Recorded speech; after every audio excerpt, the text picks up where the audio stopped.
If there were a place in the world where you could store and protect the truth, it might be deep in the Rockies, in a field, on a ranch, in a silo, where an American patriot tells you what keeps him awake at night. Now, here is Medal of Honor recipient Drew Dix and words from the Silo.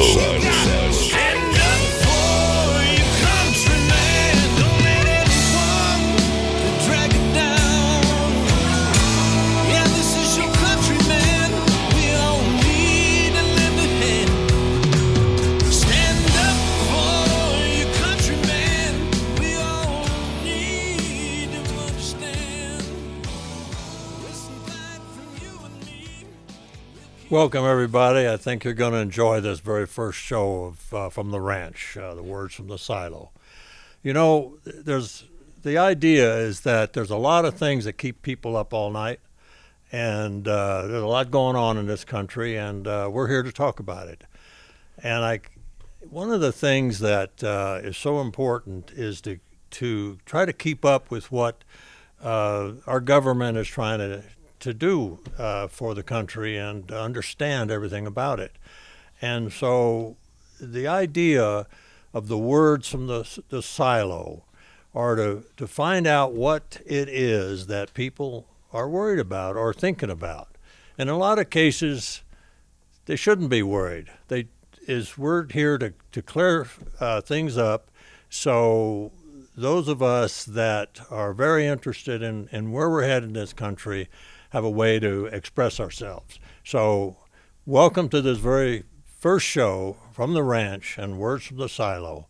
And I'm here with our sponsors, the Center for American Values and the co-founder, Brad. Glad you're here. We're going to have a good show. Well, thanks for having me. This is an interesting topic we're talking about today. It's your time on the ice in the real Cold War. Well, the real Cold War, you're darn right. There's been a little bit of talk lately about Greenland for sale or not, or whether we should get involved with Greenland. And I'm here to tell you that from personal experience, that I'm pleased that we're at least talking about Greenland, because it is very strategic. It has been that way since before World War II, when the United States realized that that's a big piece of land that separates Europe, parts of Asia, Russia, and the United States. And it's been pretty much ignored because it's so isolated, it's so remote. But with the climate change coming, it's getting more accessible. We won't go into why the climate is changing. It doesn't matter because it is changing. But Greenland is very important. And earlier we had a kind of a town hall at the center, and some of the people, we had a packed house, had a lot of questions about it, and mainly because of what they heard on the news. But what I want to do is not get too much in the diplomacy and the politics of it, because that's for those that understand that a little differently. I'm here about the raw ability to operate on the ice. And during the Cold War, when the main rivals in the Cold War were the Soviet Union and the United States, and in the early '80s, it just boiled down to the nuclear threat, and both countries were ramping up their nuclear strike capability. Excuse me, and we didn't have a lot of defense capabilities from that. So when you think about it, both sides are ramping up offense, and who had the most wins. And what was really obvious is that when submarines became a big picture in the arsenals, and they could hide under the ocean and launch intercontinental ballistic missiles from the water undetected. So we and they learned how to detect those submarines in the open water by dropping buoys, and those of you in the Navy and the Air Force that might be involved with dropping buoys from the aircraft might relate to this. But when they figured they could operate under the ice and go totally undetected, we were very concerned as a country because they could operate and launch a missile through the ice. And I've heard stories, I don't know what the time frame is, but roughly 20 minutes from under the ice, a missile be in New York. And we had very little defense. Wow. So you had, give me a little context on this. You were on the ice, so to speak, for 10 years, a 10-year project that started, in 1985? Was that what it was? 1984. 1984. And what was happening was that we really had a very, very powerful submarine force, and the Soviets were starting to match us on that. But again, we couldn't detect them under the ice unless it was a submarine detecting another one. So in the early 80s, I was contacted to help put in ice stations in the spring of every year. Started in 1984, and we did that through 1995. Well, define an ice station. Yeah, ice station. Well, I tell you, the ice stations, the Russians have been operating on the ice since the 1930s. And what they were doing was primarily, I'll generalize a little bit, we're taking icebergs or floating ice shelves, different than sea ice, and establish a station on it to operate from. Now, this was before they even thought about tracking submarines around. They had a presence there, And so these ice shelves or the icebergs, as the temperature of the Earth has warmed, are less frequent. Well, iceberg is a chunk of ice that calves off of mainly the northern part of Canada, gets into the Arctic Ocean, and we call it a gyre, where they get in there and this iceberg, ice station, can float around the entire Arctic for years and years and years. And so the Russians occupied some of those. We had some of them. T3 was one of the last ones we had. It was an ice station that the United States had, and it traveled around, and science and different folks would occupy them for a period of time, and then trade off their science teams or whatever, and as long as that. It was free travel. It just moved around the ice, because the ice does move all the time, until it in the I forget when it was, but in the early 80s, T3 went on down the chute. That's the piece of water between the Greenland and Europe. If you look at the map up there, you can see where it came down a little bit far, and then it went down. And maybe that's about where the Titanic was. Those icebergs go down there. Oh, wow. But we'll go back to what they contacted me, was if you remember when President Reagan and Gorbachev were really working hard at burying the hatchet, right, and dissolving the Soviet Union and becoming allies. And so that's good news. It was bad news, because there was militants, general military officers and high-ranking officers that didn't want to throw in the towel. And so we got worried about who's going to be controlling those submarines if there's a coup. Remember the movie Hunt for Red October? Oh, yeah. It was a Tom Clancy thing, just speculation. Well, we do know in 1991 there was a coup attempt. And I'd like to say that our ice stations, what we were doing, helped identify where the key submarines were in 91. So just for a layperson, tell us a little bit about, you were tracking Soviet subs under the ice. That was the mission of the ice station. Well, our ice station, yeah. We had a big project. It was a Navy-sponsored project. I was proud to be a part of it, and they did a lot up there. But Ice Station Crystal is the one that I operated for from '84 to '95. I did another ice station with a different name in the middle of that. It doesn't really matter as far as this picture goes. But the complicated part of it, you might ask why they asked me, right? They had a whole Navy. Yeah. Well, this is peacetime, pretty high priority, but just short of war footing. And there's safety constraints for putting military people in dangerous situations in peacetime. Okay. And so they found civilians to contract for going into the ice. And, the first time we went in, we parachuted in because of the long distances from Thule, Greenland, where we operated out of. And so why Drew Dix? Why Drew Dix and John Bitters? They got a Jumper Bitters. I have to say that right now. Of all the people I've ever met, and maybe on this earth, he's the most experienced person on raw knowledge about the ice. John Bitters from New Zealand, and he got his experience. New Zealand is Christchurch. They used to support Antarctic for years, and he was a young guy in the SAS, New Zealand SAS. And that's the New Zealand Special Forces. Service, yes.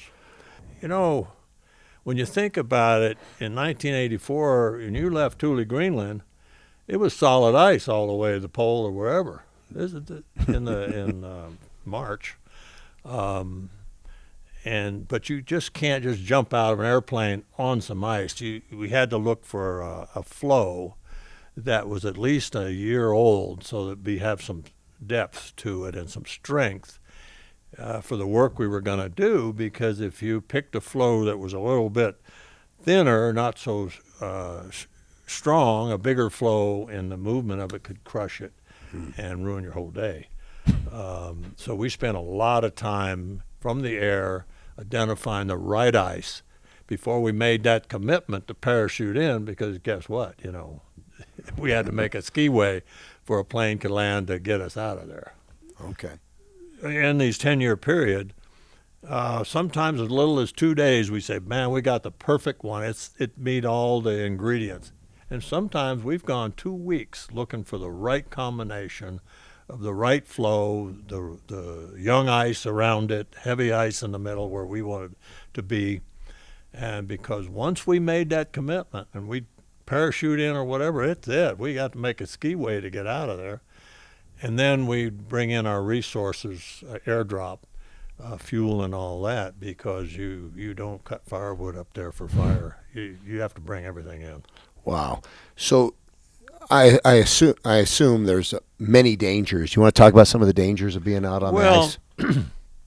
the most obvious is that to us was the ice didn't break up while we were out there.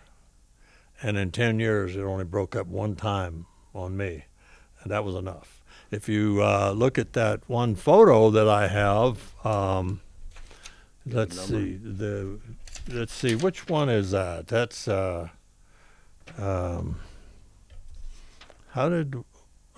number 2. See that number 2 there? I'm going to go up to number 2. I think it's look at this that. So let me tell you a little bit of story about this one. So you see the small tent over there? Yeah. The smallest one on the left side of that. Well, that's the two of us went into that ice station. We had just brought in 3 other guys, 5 of us now. Thought we had a real good ice flow. And this Navy commander, who was part of the project, never been on the ice before, eyes as big as saucers, being out there, colder than hell, and he was worried. He'd heard about breakups, and how rumors are, the guys were not letting up on him. They were really digging into him, and he contacted got up to me, and there was a little hairline crack in the snow. I don't know, it was insignificant, but he's, look at that. I said, well, that doesn't bother me, but that does. And over his shoulder, it was all black with smoke coming up. We call it smoke, was from the ice, the water. Water. It's, we call lead smoke. And before he came up there, the ice was snapping and groaning and pretty loud. And he was nervous, but we couldn't tell when it actually broke. And when it broke, I looked at that and I said, now that makes me nervous. And at that point, we were on a pretty good sized chunk that might be 100 feet across, 200 feet across. And my tent, if you look at it, was it was the one, it's the one in the middle there. Okay. So we had communication antenna. We put bamboo poles in the ice, in the snow, and string a copper wire for a HF antenna, about 150 feet. And I looked over, and it was stretching. Oh. And I ran in there and made one mayday call, said we have a breakup, got the coordinates about where we were, because we didn't have GPSs then. Hmm. And I didn't know if they got it or not. But the ice was breaking up, and we were on a really small piece. See that little small one there? Oh, man. And we have a survival sled, and I was keeping these 5 guys from getting too panicky, because, there's 10,000 feet of water underneath us. That makes you a little nervous.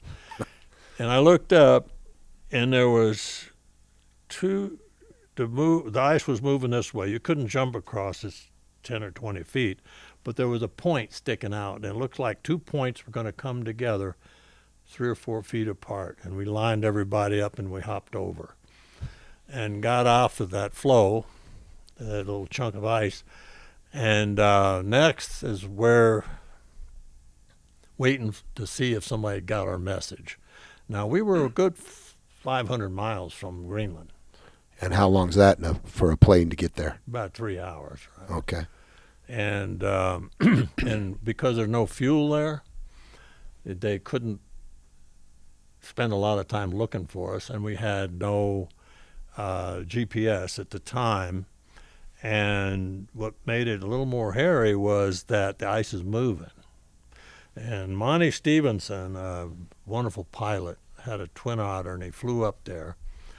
And I got into radio range. We were talking, and he'd already been in the air a couple hours. He didn't take the extra fuel because he had to take us out of there. And I had a piece of a runway left that we'd marked. It wasn't very long. And he said, I'm running low on fuel. I got to go back, and I'll come back. Oh, boy. And that would have been another 7, 8 hours, 10 hours or so. But then I said, I hear you, Monty. He said, where do you think I am? I said, 2 o'clock. He turned. He said, I got you. Oh, man. And he landed, started to land, and the ice broke again right in front of him. And he hopped over a break that was about 2 feet across. Holy. And we had our personal bags and stuff. And as they're getting on the plane, I'm grabbing them out of their hands to throw them because the ice was breaking in front of him. And we had to take off. And so we threw all of our stuff. No more weight. No weight. And he made it. And we got out of there. And our ideal was, is we were already committed, because on the other side of, see that rounds place? That's what ended up being our ice station Crystal. And on that ice floe was already 2 airdrops of fuel. So we could have maybe survived by getting fuel. Yeah. But it gets pretty nasty there when it's breaking up and it's rotten. So we're going to go use that ice station, and we were going to stay in I remember it being April because it was Easter. We went back to Station Nord, and the Danes, Easter's big for the Danes. There's 5 Danes that are running that place, and we got there for Easter and stayed 2 or 3 days to let this ice refreeze. That's crazy story. That though it was daylight most of the time, so you could kind of see. Is that right? At this time of year, is it daylight all the time? All the time. Yeah. Okay, so So the sun comes up on the 21st of March. That's why we don't go until March. Yeah. And it stays up until, you know. Well, that was a close call. It's a close call, but you asked about the dangers, and that's one of them. We didn't lose anybody, and it was a very successful ice station. We're pretty sure that the Russians might have made us and figure out where we were because of unusual activity. But it didn't matter at this stage because they couldn't do anything about it. And we're pretty far out there. We're closer to them. We're on the Russian side. Was the guy that you had mentioned earlier that was nervous about the lead brakes and the brakes, was he shook? Yeah, he was, but rightfully so. Yeah. I wasn't too worried because I'd been up there enough to know that you're not going to get in the water unless you jump in the water. If ice breaks between your two legs, you just get on the other one, right? But anyway, the other thing was polar bears. Okay. Yeah, we saw them a few times, and we were armed to protect ourselves. And you'll see, there's one there. That's a polar bear on next to one of our supply bases. That was Ice Station Ruby, was our base camp, and it's on a shore-fast ice. It's not moving. It's just a shelf of ice stuck to the land. And the polar bear kept coming back, and that particular picture, I wasn't there. Someone gave me that picture. But they called me and they said, hey, we might need you guys to come in and take care of this bear for us. And that's a long way to go to take care of a bear, 500 miles. That bear kept coming back, right? And they didn't want to shoot the bear. It had a couple cubs. And but the funny part of that story is this refrigeration wasn't a problem, but we had these tables and all the food at the base camp was set on there, and they'd send it out to us and stuff in bulk, and we'd prepare our own, or some of it was prepared for us. And of all that food, fish and lobsters and all that good food, the bears came back, and 2 times in a row came back for strawberry ice cream and frozen French fries. Yeah, can you imagine? Yeah. And like, we don't want this. We don't want this lobster. Yeah, we don't want all that. We've never had strawberry ice cream and frozen French fries. That's funny. But no, that's basically it. You know, and then it's cold. I mean, you can get the danger of every day is cold. You can't get warm. You don't get warm. For 6 weeks, you learn to live with the constant chill. At one time, I think I've heard you say it's the most inhospitable place on Earth. I think it is the most hospitable place. First of all, you throw in the fact that you're over 10, 12,000 feet of water. But there's no firewood for all you MacGyver guys that want to survive. You have got to have your survival sled. You never touch it. We had it on when we had that breakup, and that's the first thing that I told them to grab and to bring it with us, because in there was a little bit of fuel, food, and mainly food and fuel, because you got to have water. Mm-hmm. And you can't drink salt water, so you've got to be able to melt the ice. And not all the ice is suitable to drink because it's salty if it's young. So you need multi-year ice flow. Did you have, I think you had said at one time I heard you say that you did have a close call where you went into the water, like to your knee or your knees or something. How does that work? Well, I mean, the biggest problem if you step into the water when it's 40, 50 below zero and it's just open water, you're probably okay. But if you're drilling an ice hole and it's slushy and it's water coming up, it's about frozen then. And we had a science guy step into it, and we had to chisel his boot out. Oh boy! To get him out of there in a short period of time. But the good thing is we never lost anybody. I mean, some people might have lost a little bit of some of their toes or something. I got mine bit pretty bad a couple of times, but that's just because it's cold. And that's the business. That's Yeah. why they used us.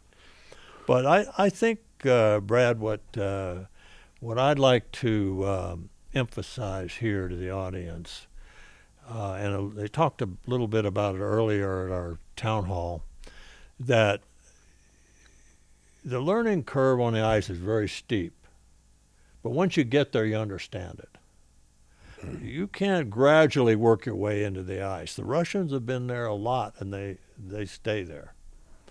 And they're very familiar with it. And the Chinese are getting very open about that. And they've got fleets of icebreakers. We got about 3. One's in mothballs, one's old, it's its sister ship, and one's really small, and it's not functional that much. What's an icebreaker? An icebreaker is a specially configured ship that's got a heavy hull that can push the ice away or chew it up. There's some out there that just chew it up, and there's some that'll just push it away. But when the ice gets really thick, 8 or 10 feet, it's hard to push away. Wow. And the Russians are pretty big into this. What they do now for ice stations, the Russians have done it quite a few times, is they'll just take an icebreaker in there, let it freeze in, and do their work off the ice breaker, and do their science or whatever project they're on, and go back on the ship. That's pretty smart. Yeah, it's smart as hell, and it's a lot cheaper to do. Yeah. So I'm sure the technology, I hope it is much better now than it was 30, 40 years ago for the tracking submarines. We had state-of-the-art then. I'm hoping the state-of-the-art is different now. Different and better. I hope so. But I think this is, I'm excited that our administration thinks it's important. It's going to be very important if we ever get into a war, or if we're trying to deter it, because think about it. If you look on that map, and the Russians are on the other side of that Arctic Ocean, and they can come across or resupply or whatever, or and ice is getting thinner, it's going to be easier to occupy a place like Greenland or northern Canada. And that is a base between Europe and North America. Even the Norwegians back in the early 1800s knew the importance of the passage through there. Did the Cold War ever really end? You know, that's a very good question. I don't think so. In fact, I think it's ramping up right now. They just do it a lot differently with technology. But I think we're on it. I think we've got some folks that are serious about a deterrence, because I can't think of one thing worse than operating on the ice, and that's being in a combat situation on the ice. Can you imagine? Yeah, that'd be some. Being cold, never be able to get warm, keeping water available to drink. How many calories you need to operate up there? Yeah. I mean, you couldn't eat enough sometimes to keep active. Wow. I wanted you to. Can you tell me about a couple of these photos that we haven't talked about? I mean, that's the. So well, I'm in the middle. And there's some of a couple science guys, one of the Navy guys, and some logistics guys that worked for the ice station. And that big black thing in the back is a submarine that had just come through the ice. That's the sail of a submarine. That's what they called it. Popped up through there. Was that where our Washington, D.C. friends were in? Oh, that's another story. Yeah, I could tell you that one. Yeah, let's touch on that. Put that one on there. Yeah, let's see. So, what number did you have? That one right there. So, this project was pretty high level, and there's a 3-star admiral that ran it back from the rear. But in order to give the contractor authority, I had the authority to say who came to the ice and who didn't. That was in the name of safety. That was the written rule. So we were finished. This was May, early May. I was getting kind of rotten. This is in late 90s, or early 90s, maybe 92, 93. I'm not sure exactly.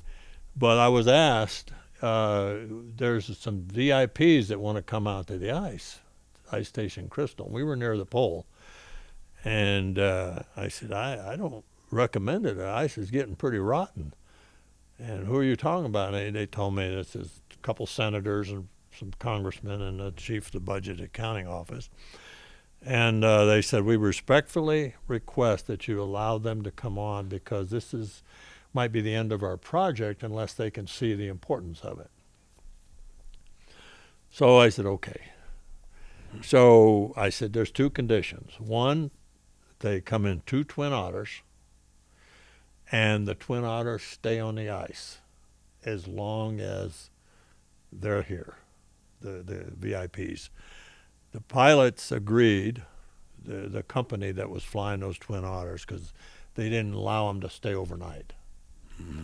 So what we did is what they were going to do is we were going to bring a submarine up, let them go, take them across the ice flow on the submarine, go under the water, go to the North Pole, come up, whatever they're going to do, and come back. And it's a boondoggle, in my opinion. But sometimes what you have to do to keep a project that's that important alive.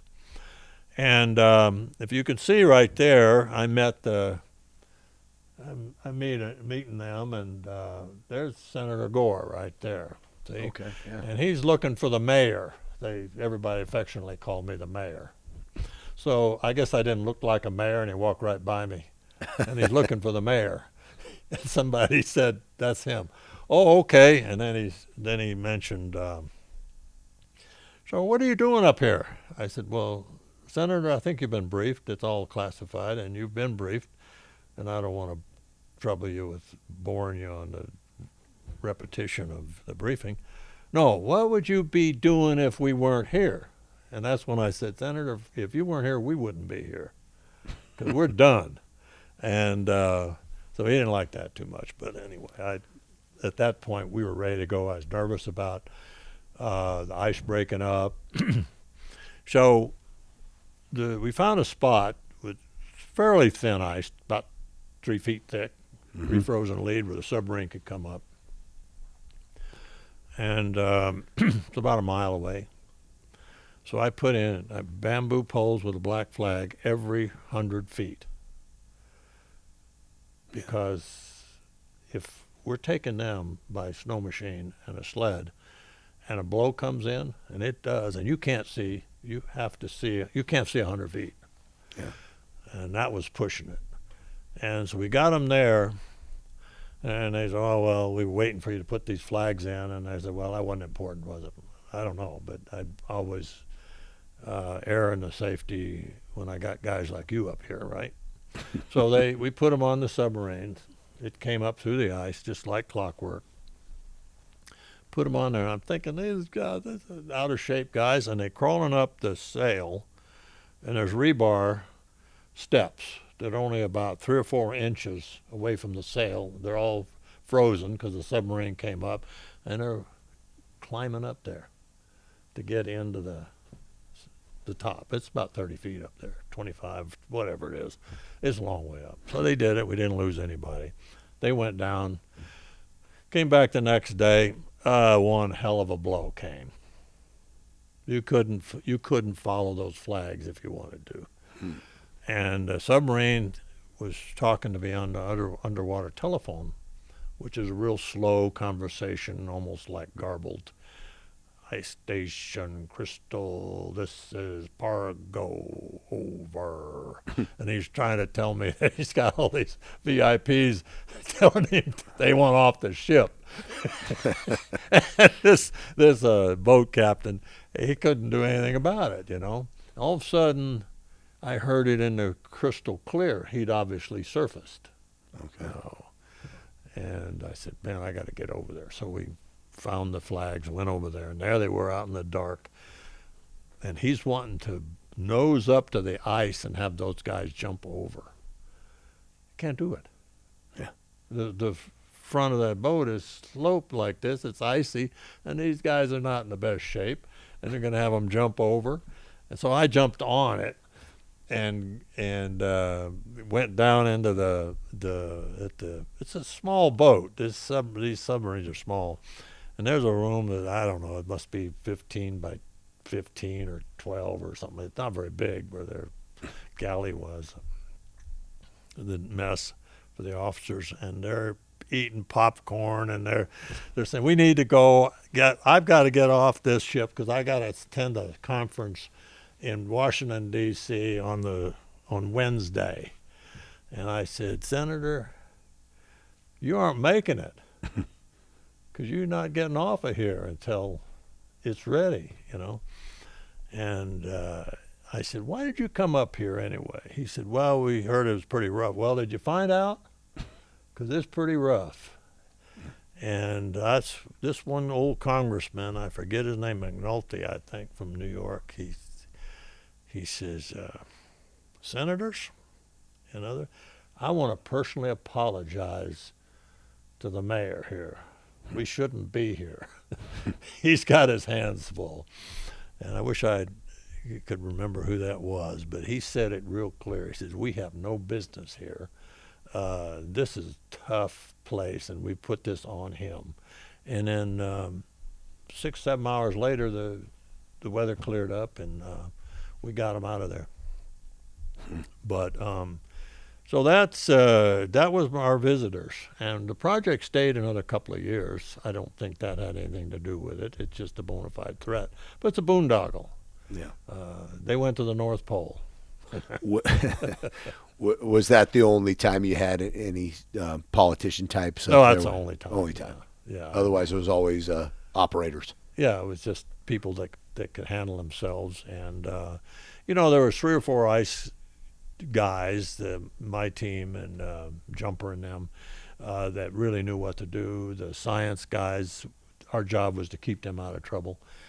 We didn't do the science because, our business is to keep them warm, keep their equipment warm, let it boot it up, drill the holes through the ice so they could install their stuff. A lot of work. Yeah. And they came in and installed their devices. Well, I'd be remiss if I didn't ask you at least one more question, and the question happens to be, I know your Russian counterparts used to maybe once in a while come over in their airplanes and harass you a little bit. So can you tell me a little bit about that and let our audience know what kind of chicken and egg we used to play or whatever you call it? Well, we were always trying to conceal what we were doing, and a lot of it was because it's, quote, science, and then we did host some scientists up there, but we did some other things too in long line with that. But the Russians knew the importance of our project, and I remember one year Jumper and I just got into the ice, and we were working real hard to smooth out a little bit of a skiway. If you look there, that's pretty rough, and you can't land a plane anywhere. So we were knocking off the humps and the bumps, and I yelled over to Jumper. I said, what is that over there? And then in his Kiwi accent, he says, that's a blankety blank mirage. You know a mirage by now. And I said, Jumper, that's no mirage. And he looked, and it was a couple of Russian aircraft. They'd made us. They found us that year. But it was near the end of the Cold War, and to this day, those pilots, I don't think they turned our position in. Because when they came by, I could see a thumbs up. Yeah. Didn't you send him a message? Sent him a little message, but I won't repeat it on the air. But you can imagine it was easily to carve out on a young refrozen lead where it's not very thick. Knock the hoarfrost off, and it shows up pretty bright. But I do know that our project was very successful, because in '91, when Gorbachev was transferring power, I believe it was Yeltsin who was going to be the president, there was a coup attempt to interfere with that. And we were concerned as a country where their submarines were, just like the Tom Clancy story, Red October. And the chief scientist of our project contacted me and said he was proud to say he knew where they were. That they were out there, but we were keeping track of them. So I hope our administration is right on track. They know the value of that piece of real estate up there. And, it is so vast. So vast. If you're from Colorado here, Pueblo West, 40-some thousand people, right? Yeah. Greenland's got 55,000. It's like leaving Pueblo West, going to Miami, and not seeing anybody driving. That's how big it is. That's how big it is. Wow. Well, it makes me feel good, and I think I speak for a lot of people to know guys like you are out there protecting us and doing work that nobody knows about, classified operations, and so thank you for that. And Brad, I'm proud to be a part of this with you in the center, and I believe that the next episode is going to be just as important as this, because this administration is fast moving and coming up with all kinds of stuff. And remember that tolerance is a character flaw. Just because no one knows doesn't mean it isn't true.